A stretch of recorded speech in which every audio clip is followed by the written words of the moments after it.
Welcome back to a very spooky episode of Matt and Dwight Just Might. Ooh. I can't do that the whole episode. You gave it a good college try. I gave it a good 5 seconds of effort, hey everybody, this is I not even a minute man. I was gonna call myself a minute man, but I'm not even that. I'm sorry, misdemeanor. I'm even worse than a minute man. I can't even give it to you for 30 seconds. Oh man. Spooky voice. It's Halloween and you've gone full. I don't know what this character is. Yeah. He's very incompetent in the bedroom, but he also appreciates Missy Elliott's music, which I'm a fan of. Like, you can't win them all, but you have good taste. She's got the song Minute Man, man. I'm making a reference. And so and also I'm course correcting for the last episode, which had not one single musical reference in it the entire episode. And so we're coming out messy, but we're getting it in there. Anyway, this is a podcast about comedy, believe it or not. And I am one of your hosts, Matt alano-martin. With me as always is Dwight Simmons. Dwight, how are you? We are recording this on Halloween. I am good. It is I'm kind of disappointed because we went and got all these decorations for Halloween, and like last week it was like 72 degrees, and I think it's gonna be pretty chilly for the kids to come out, and I think it's gonna be like 38 degrees. So I am going to once again have too much candy at my house. So if you leave a review on this podcast, I will send you an individually wrapped package of Skittles. Well, there you go. It sounds like the days of bribing for airplay, it's a rich tradition in radio, and we might as well just be upfront about it. Yeah. So this is like, it's like a reward, a listener reward, just for reviews though. Yeah, I will specify it's a fun size pack of Skittles. Oh, okay. Yeah. So yeah, don't get too wordy. Yeah, you leave a fun size review and you'll be fine. Yeah. So do you have a costume for because you're in a neighborhood where I imagine you normally, if the weather was better, you'd get a lot of trick-or-treaters? Not a lot, but enough to warrant. Like, we did the things. We have 2 porch lights, and we got the ones that you can control with a remote control, so they're both red. And Megan got like this witchy costume, and I told you about our pumpkin patch trip. Yeah, it was cool. I don't have a costume yet. I think I'm gonna have to dig through some old stuff, find a Scream mask, just go basic. Okay. But yeah, keep it simple, stupid. Yeah. What about you? And also, if you are the one just handing out the candy, I don't think you have to go that all out with the costume. It's nice, but no, I don't have a costume. I'm going to be headed back down to my brother's later today. And I asked him, I was like, do you all ever get trick-or-treat? He's like, no, not really. And so I'll probably buy a bag of candy just in case. But yeah, I'm not really doing it up. So I don't know.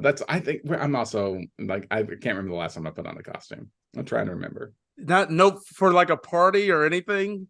Brent Terhune's wedding.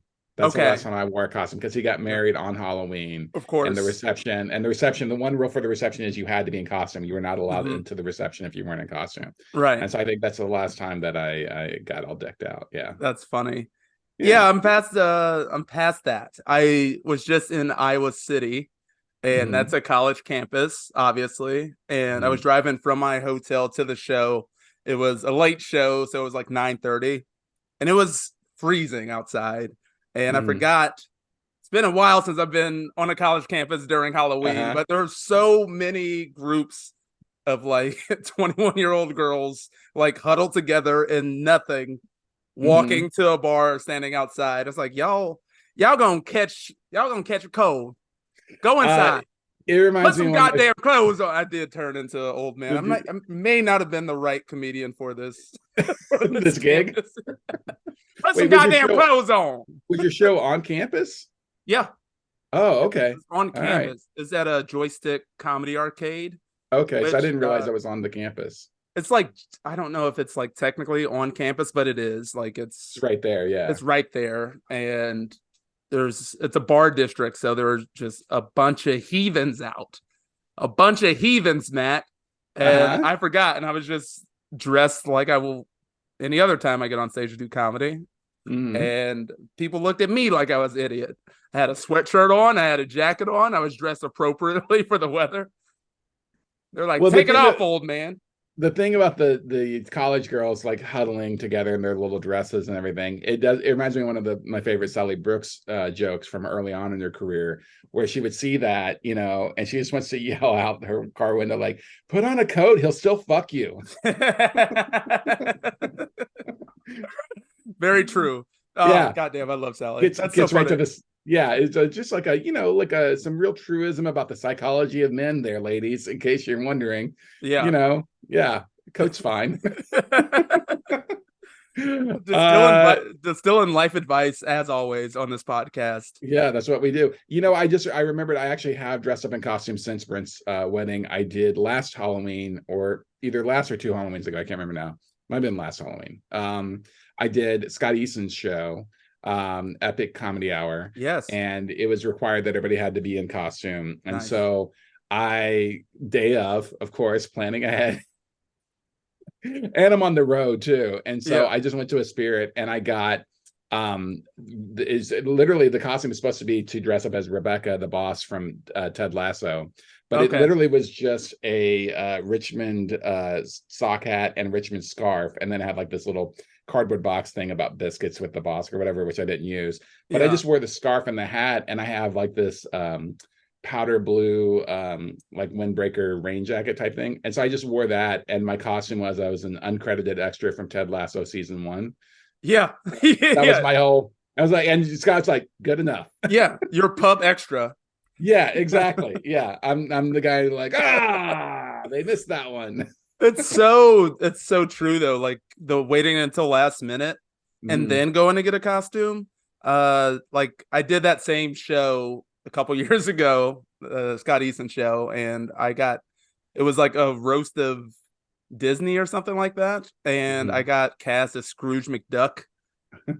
And so I just found some orange socks and wore a white button down that I also found at like a Goodwill, and just underwear, just boxers. I went ducking it, but no bill or anything. I was just like, I'm a duck. Suspend your disbelief. No, this weekend I went dressed as a person that I went dressed as a frustrated road comedian. Okay. Let's get into it. I really got into it. You did text me, which since we started this podcast, we've kind of hold off on texting each other too much on the weekends, which is kind of like what the origin of this entire thing was. Like, we're doing this all the time anyway. We're talking about our shows. Let's just start a podcast about it. Let everybody else in on the behind the scenes kind of frustrations and also hot goss that we share. Yeah. So we haven't really been texting each other. It has to be like an extraordinary thing, which we've each broken this rule a couple of times where we're like, no, you need to know this fucking now. Like, I need to tell somebody right now. And you sent me one of those this weekend. Yeah. I think it was because, so I was in Chicago on Thursday. I did Michael Myers showcase, and it was a Halloween appropriate Michael Myers showcase. Yes, that Michael Myers. Very funny Chicago comic, great room, light turnout, but it was fine. But there were a couple comics on there that were a little newer, and it was a light crowd, and they opened with crowd work, and I'm just like in disbelief. It pushed so much pressure on the audience, and I was getting visibly frustrated, I think, so I left the room. Got a beer, but it wasn't that bad that night. That show ended up being fine. The next night, that college town, they start the show late. It's starting at like 10. It's connected to a gay bar, and the bar is just starting to like blare music. I'm not sure if you know this about gay bars, but they don't. I'm not sure if you know this about gay bars, but they don't play music lightly. No, they play in the hits, bass turned up to 100. So the show starts and it's a bass backdrop just blaring, and there's like probably 6 people in the audience. And this is already a show where, I've done it before. People come in late They see someone on stage and then they come in, it's a free show, and then it fills in.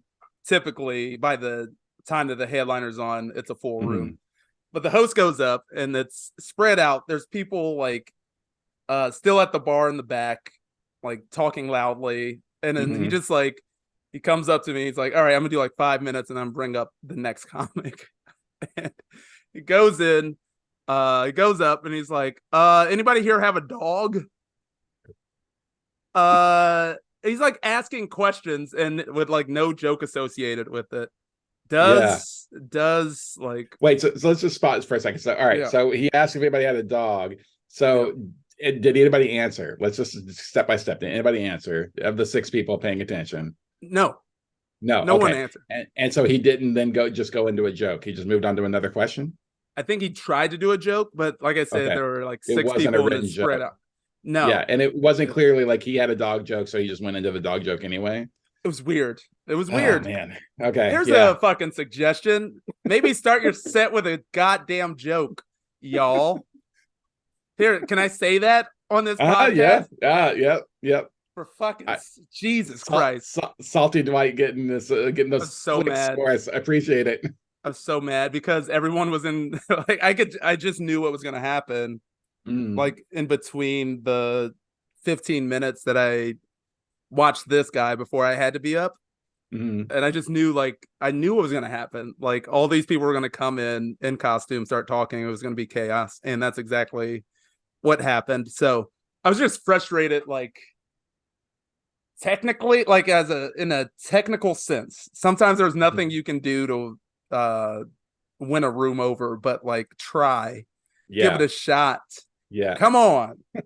But there was one of the comics before me was trying to do a bit about the Hasan Minhaj scandal, but she didn't know how to say his name. She was like, Hasan, I think his name is like Hasan. He was like in trouble in the news, and then I think his last name was Minaj. And then someone goes, Minaj? And she's like, oh, that's how you say it? And they go, yeah, Minaj, Hasan Minhaj. And then she goes, oh, you mean like Nicki Minaj? And I was like, give me my money. I'm walking out of this room. Yes, like the made up name Nicki Minaj. Yeah, no, they're married. A lot of people don't know that. That's why Nicki's last name is Minaj, and she's married to Hasan Minhaj. They're both very progressive in very different ways. Yeah, they have an open relationship, obviously, but you know. They both they both exaggerate a little bit in their art. Yeah, exactly. For great effect. Well, and that's also like, let's talk about how that's also maybe a misstep too, because it's comics thinking that everybody in the regular world follows comedy drama the way we do. Now, I understand this was like a New York Times piece, so it's out there. It's a lot bigger than just doing something about, you know, comedy drama that nobody gives a shit about, which comics will often do. Get up there and do like some like, you know, I'll turn it this way. We've not talked about them in a long time on the podcast, but I remember I was doing a show, and on that show was a very big famous comedian who regularly opens for Chappelle as part of Chappelle's like touring clique in those stadiums, right? And this was during like the Chappelle Netflix debacle, and how Netflix president tried to pull in Hannah Gadsby into this whole fucking thing, and Hannah Gadsby's like, leave me the fuck out of this. I don't. That was her public statement. So apparently, the night before at the stadium, Chappelle had spent like 15 minutes making fun of Hannah Gadsby, and this comic's like, and nobody there knows who the fuck he's talking about. He's like, but he thinks everyone is up to date on the same drama that he's involved in. Right. Not understanding that the people that work, 8 hours a day at some office or whatever, and they just love to go out and see they don't have time to follow all this bullshit on Twitter. Yeah. That's just funny because people are there to see you. Right. Specifically, that doesn't mean they're necessarily fans of comedy as like in the whole landscape. You know, they're not reading the comedy Bible on their way to your theater show. They're not listening to every comedy podcast out there, and they're not reading Variety magazine, Right. So it's just one of those things. But this is like obviously a smaller scale of that too, because I wouldn't do a joke about the Hasan Minhaj thing because mostly only comics would know what the fuck I'm talking about. I know. And then like, what's the joke? Like what's the joke? I think it was something about she should be in trouble for things that she says. So just Okay. kind of a clunky way to get there. But I give a pass on that. At least it was a shot at a joke. A joke. She's new and she Yeah, had yeah. actual written Material. material. Yeah. I just thought that was funny, like not knowing doing how to, comedy and not knowing who a salmonage is, but well, obviously but also not how to pronounce the name of the thing you're talking I about. Like, know, dude, like I look did it some up. research. It's like this is a thing that comics always do as a like a lazy thing, but also as almost its own joke. But they were like, someone will do like a joke about a sport, and then they're like, I don't really know how it works. Well, fucking, you should have taken the 3 minutes to Wikipedia the sport. Yeah. Like, where they're like, I don't really know how this happened, how it works, but they just like, it's just like take 90 seconds, take 90 seconds so you know what the fuck you're talking about on stage. That's a great fucking point, man. Like your joke is so much better if you can get in and out of it with at least looking like you know what you're talking about. You don't even have to know what you're talking about. Just like have the confidence that, hey, that's the thing about like comedy versus real life. If you're gonna like expel some bullshit, just like fake it. You're on stage. Yes. Yeah. Don't do that shit online, and don't do that to your family and friends. But like, like you can at least look some shit up. But it's fine. And then exactly what I thought was gonna happen. I get on stage, and the room fills in. They're all in like very elaborate costumes and just chatty. So I just go into full crowd work mode. I do a couple jokes up top, and then I go into full crowd work mode because it's like whack-a-mole with people coming in, sitting down. Like 4 girls came and sat up front and then started having a conversation with themselves. I was like, at one point, I was like, hey. I didn't snap at them. I was like, hey, just give me like 15 more minutes, and then we can all I can go back to my hotel room and cry. Let me do my time. It was nuts. It was nuts. There was a table that started singing in the middle that just wasn't there for the show. They just needed a place to sit down.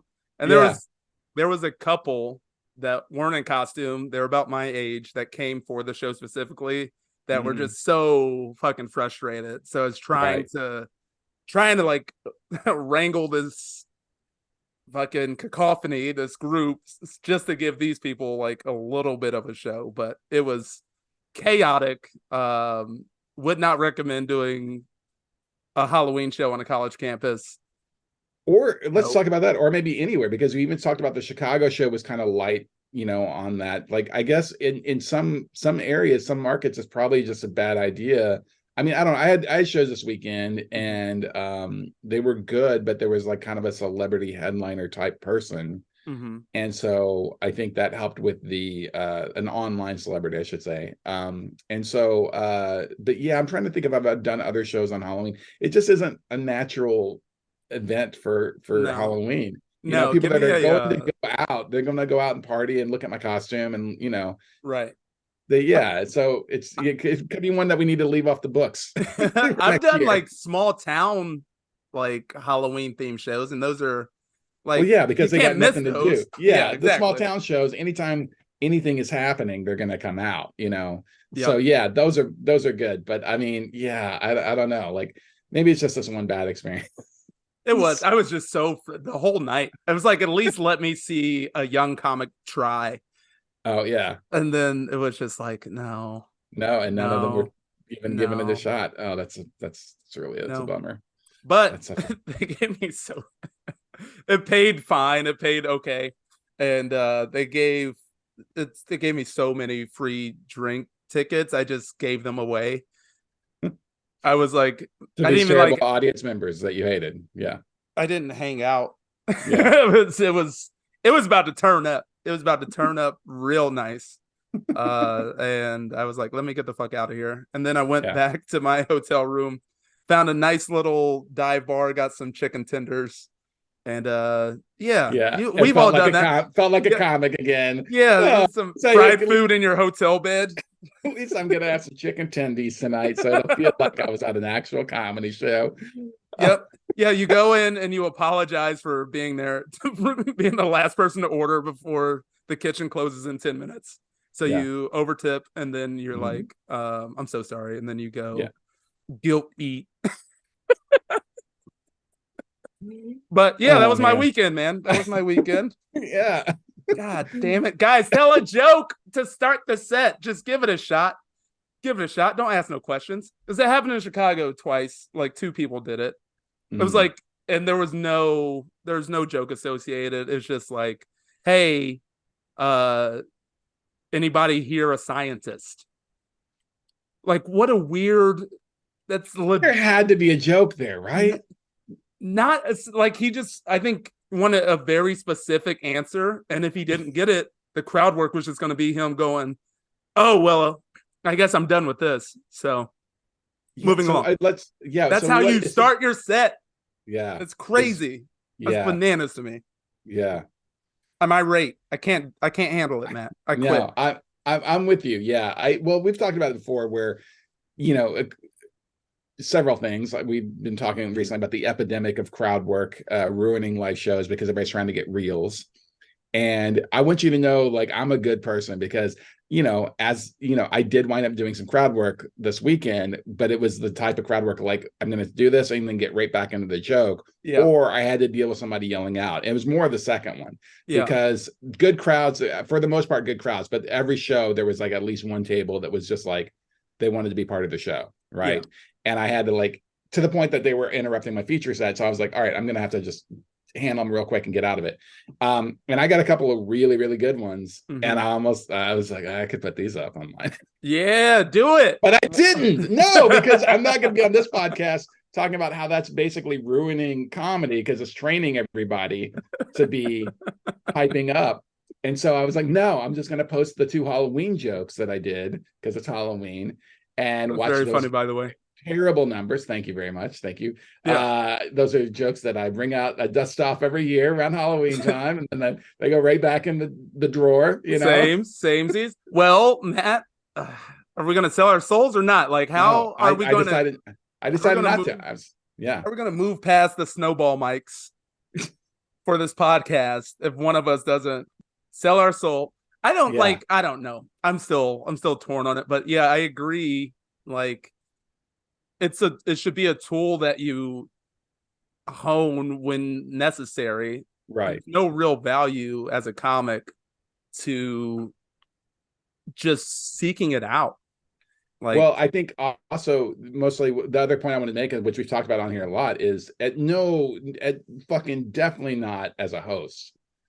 And like as a host and really even as a feature, like I only did it because I had to, or I had a very specific thing of like, I'm on my second marriage. Anybody else here been married before? Even if someone says yes and I talk to them, that whole interaction is 10 seconds. And then I go right back into a joke that's 3 minutes long. So they kind of, I guess we don't get to talk, right? Yeah. It's like it's designed very contained sort of version of crowd work.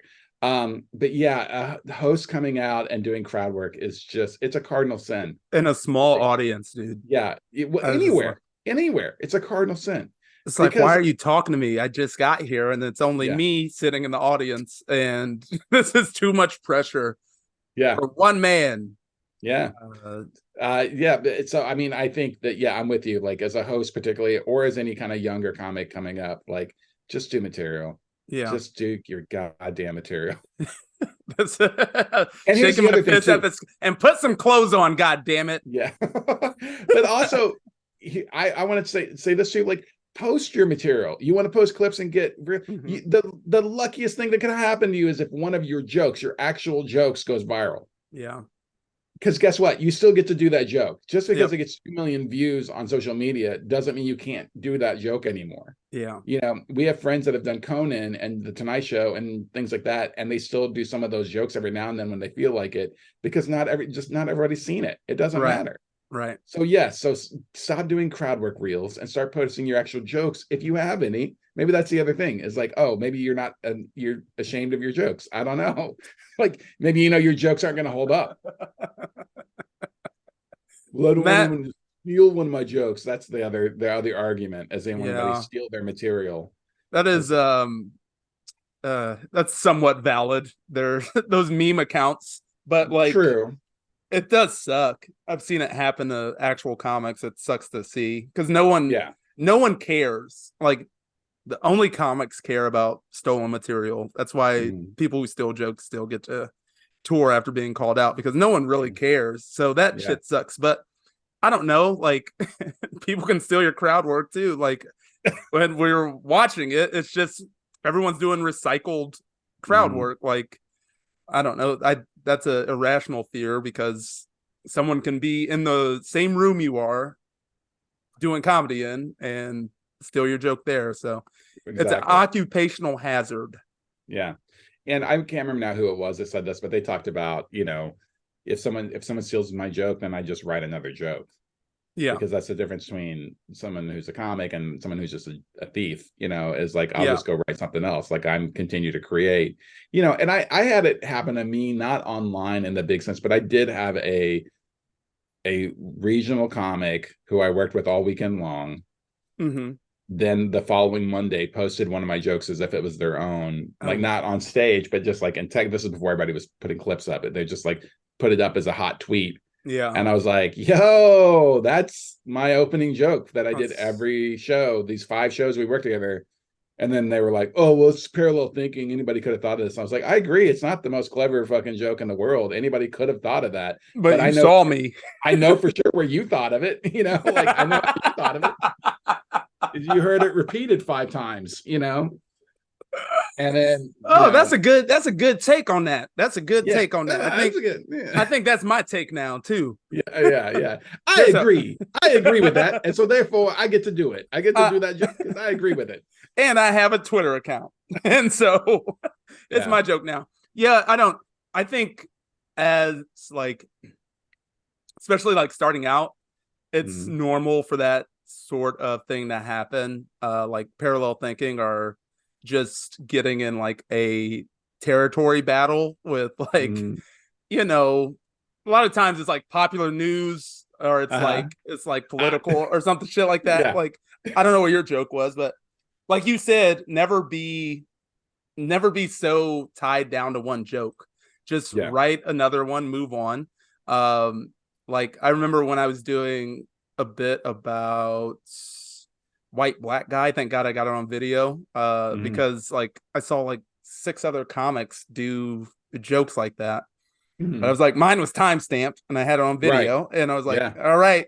But then I just stopped doing that joke because it's like you don't need it. But think about what Roy Wood Jr. says is like, if everybody's going one way, I don't even want to be on the same highway. I want to be on the off-road thinking differently. So aim for that. Yeah, Gary Goldman has that same philosophy too. That's why he has like a bunch of material about where he talks about how awesome the new young generation is because all he saw with comics his age shitting on them. 100%. So he's like, I'm going to write a bunch of jokes about how great their generation is. 100%. You just write another joke, and the timestamping thing is also great and important too because that was like in real time, and it was like a social media joke. It's a joke about Facebook because Facebook was still the predominant thing at that time. And but I also had it was a joke about Friendster. Y'all remember MySpace? Chat IRC coming in hot. No. AOL.com had to be a dial-up.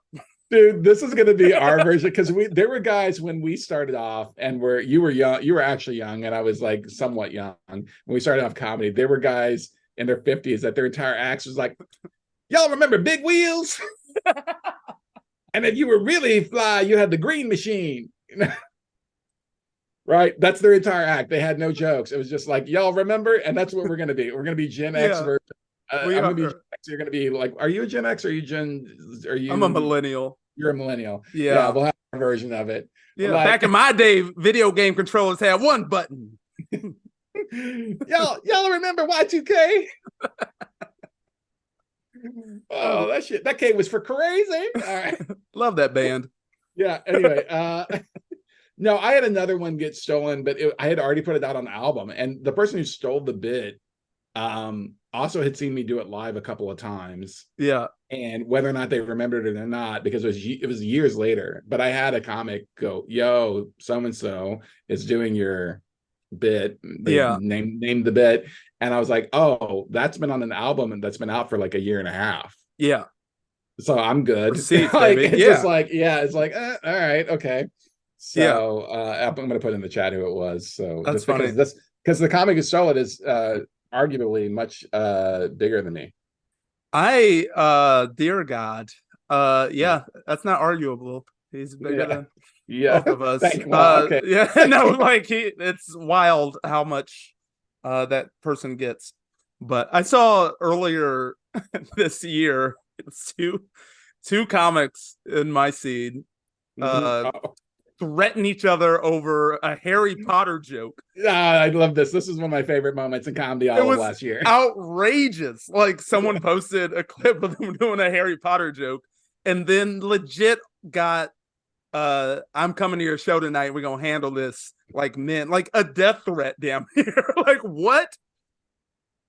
Yeah. Two black men arguing over a Harry Potter joke? What is happening? This is actually, that's the joke. We need to write that. That is joke. the joke. That is so fucking funny. So funny. Oh man. Yeah, that is, I mean, that's obviously what you're thinking about when you're talking about like regional sort of competition for jokes or whatever, you know. But yeah, it's so amazing. Funny. I also like the idea that there's someone legitimately arguing with another comic like, hey, I'm the guy who humps the stool in Des Moines. All right. It's my bit. Like he's in the back of the room watching someone hump the stool. He's like, I'll wait until you get off stage. Yeah. Oh my God. I'm grabbing my snake cane. I'm grabbing the sword of Gryffindor, and I will meet you at the Sunday show. Night. It was wild. And I love that type of drama. Never change, everybody. Never change. Yeah. If you have some comedy drama that you want to share to us, and we can also leave it anonymous. You can email us any comedy drama that you're aware of, and we will we'll talk about it. We'll let everybody know. Like this just showed up in the inbox. We don't know how true this is, but it's juicy. We'll give it a platform. Yeah, we'll give it a platform.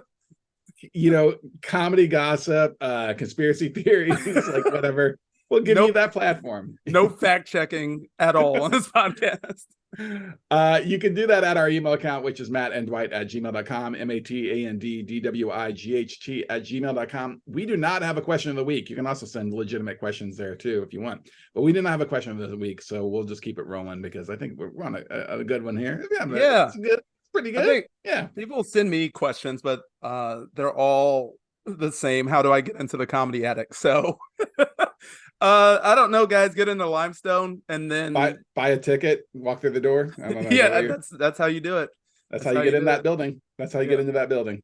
Get into Limestone and then I guess send emails every once in a while. It's the same as every other club. It's the same as everywhere else. Like, if someone has never done, that's still Jared's process is that for features.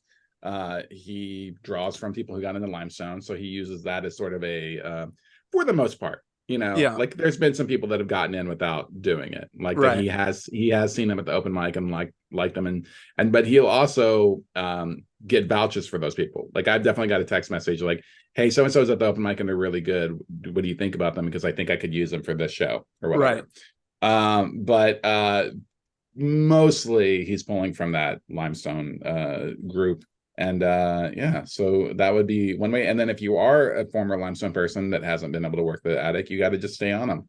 You got to hit them with those emails every month. Hit those avails. Be specific. Ask for specific weekends. Like all that stuff helps. Hey, you got to go public. You gotta start tagging them on every platform. You gotta rant about how he's not booking you.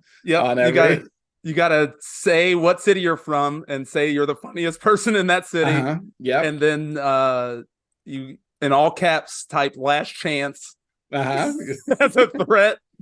And last chance is always good. And then also like talk about how it's an embarrassment for them that they haven't had you yet. Like that's always a good tactic too. Did we say we like comedy gossip on this? Because that's I like. We're also we're bringing up. Yeah, I was gonna say we're bringing up some old shit now. But this is the oral tradition of comedy, and we remember. We do not forget when someone is that much of a jackass. Yep.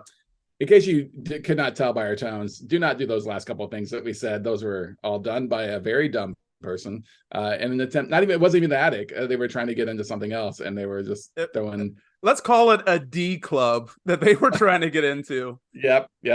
Not ABC, but it was a D club, and it was just watching someone's career unravel in front of their eyes.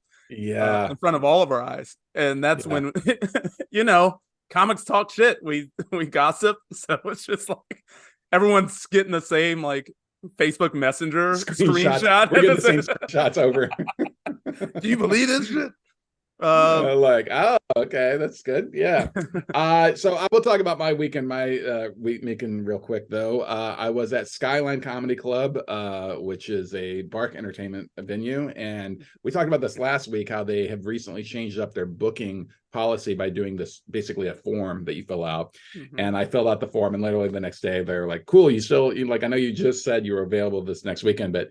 And so this seems to be kind of a trend, this sort of last minute booking. I mean, I don't know if it's people waiting to see if the headliner is going to bring somebody, and then the week before they get final confirmation that they're not. But I'll take that money. It was a good paying gig. Hell yeah. And very legitimate tip that I don't think we've ever shared on this podcast that I want to share with everybody.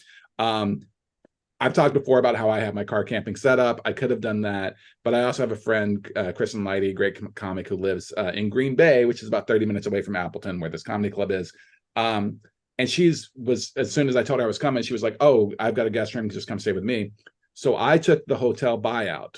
Yeah. If you get offered, not now, unfortunately, a lot of clubs don't offer you a hotel anymore as the feature. But if a club is offering you X amount of money plus a hotel, and you do not need that hotel, or you're fine with car camping and you desperately need more money, ask for a hotel buyout, because they don't give a shit either way. Right. So I got an extra $150 on top of my pay. That's great, because I took the hotel buyout. Yeah. And so then that, plus with the merch that I did, because Skyline is a particularly good merch club. The people there love to support, particularly if you have koozies. This would be my other second rock solid comedy tip for anybody out there, is if you are performing in Wisconsin, have koozies. Yes. Some of them will call it a cozy, and you don't correct them. You just take their money, But they love the koozies up there. Yeah. So I'd say Wisconsin and Michigan. And all those like northern cold weather states, they just like hang outside with like, you open one of their like kitchen cabinets and 40 koozies fall out. And they're like, "Oh, don't worry about it." I'll collect them, or whatever. We're good. But it was a great weekend. I was working with Matt Balasai, and he's interesting in the fact that he is an online celebrity, but it's not the normal route. He started off as a writer for BuzzFeed, and then doing like funny lists. And then he was able to use that to then kind of create his own brand of, basically he's a sassy gay man who complains about things. He does rants online. And so he will slam a glass of wine, and then he does a rant. And apparently like his Facebook lives were very, very popular. And he brought people out, man. We 3 shows, 2 of them were sold out, and sold out with his fans. Like they were like, when they announced his name, like it was like one of those like, holy shit, like people are just losing their shit. Screaming. Oh wow. Yeah. Super nice, lovely person to hang with. Also offstage, not sassy at all. I don't want to fuck up your brand, dude. But no, just a genuinely nice guy to hang out with. He wasn't like being catty the entire time or anything. Behind the curtain. Yeah, but that's the character kind of is a catty, sassy gay man, and it's also self-deprecating. There's a lot of jokes that were self-deprecating in the set too. That man, he told Sarah, the new GM up there, who's rad. We're figuring out times, and he's like, I normally do 75, and man, like that's a long time to be on stage. Yeah, and since we only had one show on Friday, it didn't matter, so I still did like 20, and the host still did like 7. Yeah. And then again, credit to Matt too, because he could have just been like, I'm doing 75 every show, which meant the Friday show I would have done 10, right, and the host would have done 5.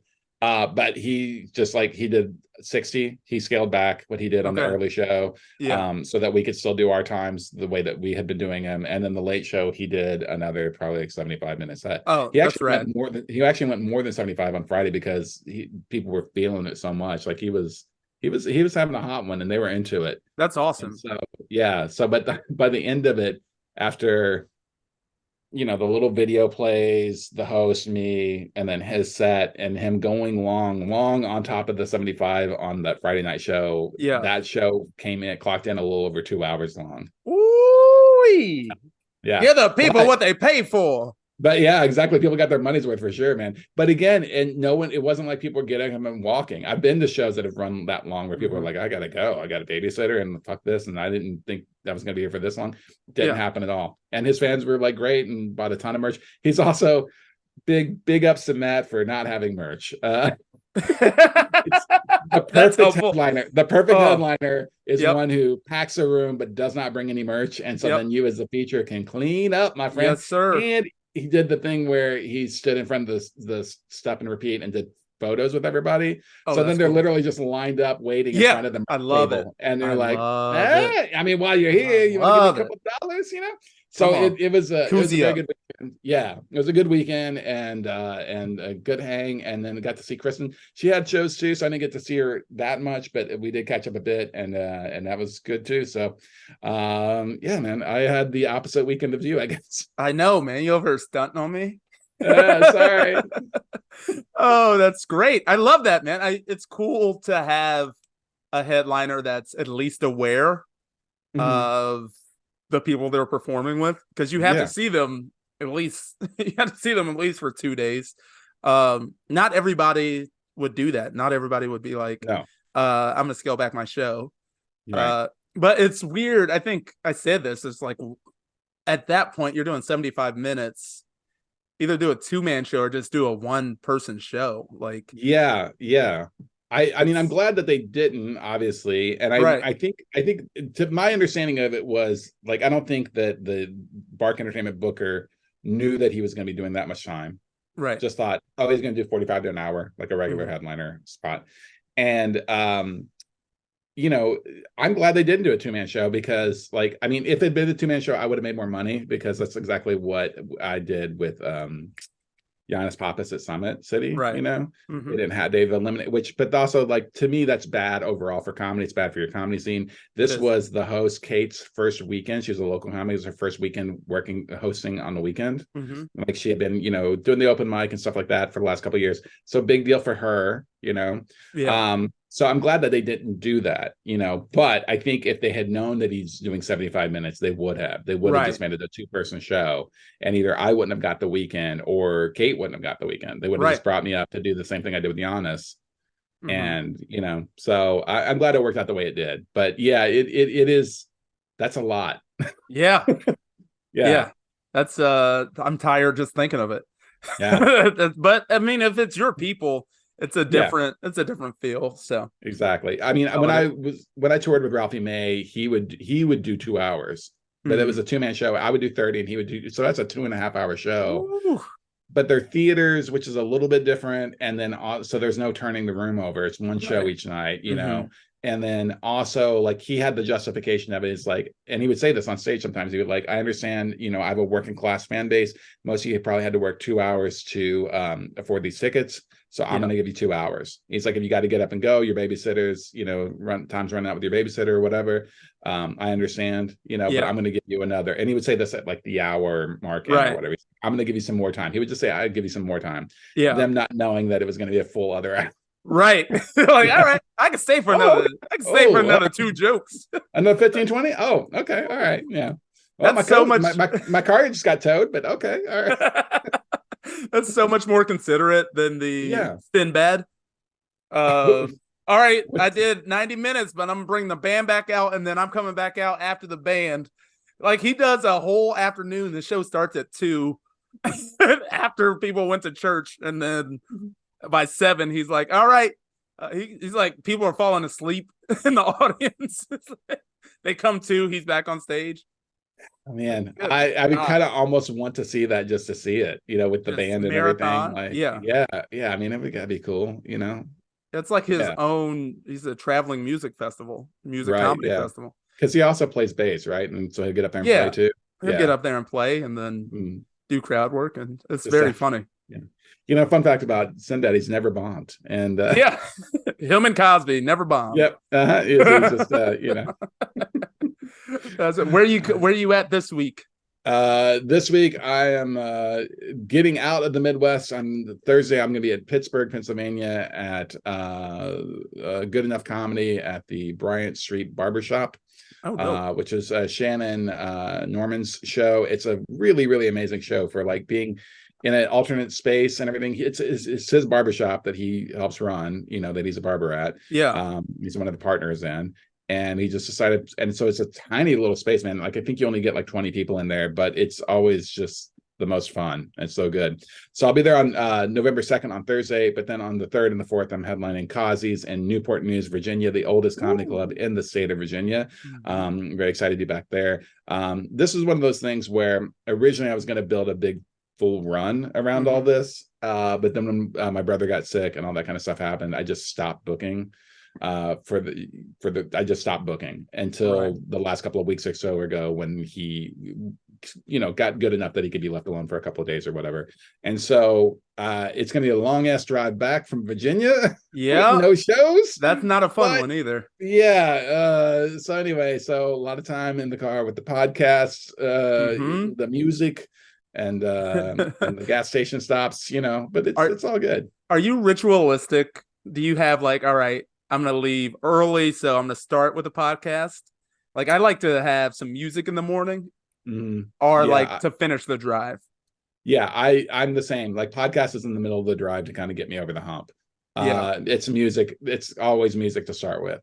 Yeah. And I have Sirius XM in my car again because they finally dropped the price low enough. If you have Sirius and you like a trial or whatever, and then you cancel it, just wait. Like they'll keep lowering, they'll keep emailing you and sending you flyers and stuff, and the price gets lower and lower and lower. And now I literally think I'm paying like $3 a month for it. That's nice. So yeah, so I have it again. And so I set up, my car can hold 30 radio stations. Yeah. So I got those in there and I'll just bop around, check out all the shit, rotate, and then when I run out of that or there's no albums that I want to listen to on Apple Music, then I slide into the podcast stuff. But no, I'm with you. It's got to be music at the beginning, and music at the end, unless I'm like in a podcast, I'm listening to something and I'm coming home, I'm still going to try and finish it. If I'm getting close to home, I'm going to finish that episode or whatever. But yeah. What podcast are you listening to? Let's do some recommendations for the people. Well, I just listened to a nice, light, fun podcast called Think Twice, the Michael Jackson story. I think it's 8 episodes, but it is, I like it. It's well done. It's a deep dive into some aspects that we did not know about. And I think it's a fair view from fans and critics alike. Without giving it away too much, but yeah, what a story. So I binge listened to that and then was sufficiently sad like the entire time. So I think that's good. But then I on my way to Iowa, I was listening to 2000s crunk hits because I was very tired, and I have a rule: just hit a playlist and don't hit shuffle, and it keeps you engaged because you're like, I can't believe that motherfucker just said that shit. He said it again. Oh my god. But yeah, there was some Trillville. You remember Trillville? No. They had a song where the first 25 seconds is just a bed squeaking. And so it's a song about jumping up and down on the bed as a kid. Exactly, Matt. That's exactly what Trillville is singing about. Yeah, no more monkeys jumping on the bed. Yeah, but yeah, I got some Cisco in there, a lot of DMX, some Ludacris. So I had an emotional roller coaster. I like to keep my emotions all over the place on a long drive. Did you get sad when you listened to DMX? though too, because he's also gone. No, not No, really. he's never No, gone. No. no. I mean, yeah, I don't think I was like, I was sad when he died. Mhm. You know what's funnier? I was more sad when Michael Jackson died. Well, I mean, Michael Jackson was a much more cultural touchstone for your youth, everybody's youth, really. Yeah, Like, yeah. So, I mean, I think that makes more sense because it's just like, yeah, DMX also was kind of an unexpected thing, he right? was. Yeah. Yeah, for a couple of days, and then Michael Jackson was just sad, and Yeah. then but Yeah. he's It's sad all also the way around. Yeah. he's a terrible. He did some terrible shit. So it's like Hmm. how people dance on people's graves, but Hmm. it's okay to have feelings and nuanced Yeah. feelings. Yeah. But Exactly. Yeah. Separating the art from the artist kind of thing, you know? yeah, I am sort of in between podcasts right now. I'm waiting for Zach Peterson to release another episode of his fantastic podcast, which I've mentioned a few times on here, called No Coast Comedy Club. I love definitely it, like that one a lot. love that. Musically, though, I will end with a couple of recommendations. It's not Crunk Hits playlist, but as I was on, it was Backspin or one of the hip hop stations on Sirius XM, there's a brand new Busta Rhymes song that is fucking dope. Nice. It's him with a female rapper, and I didn't recognize her name when they said it, but it's good, and it's Yeah, not super crazy fast, Busta.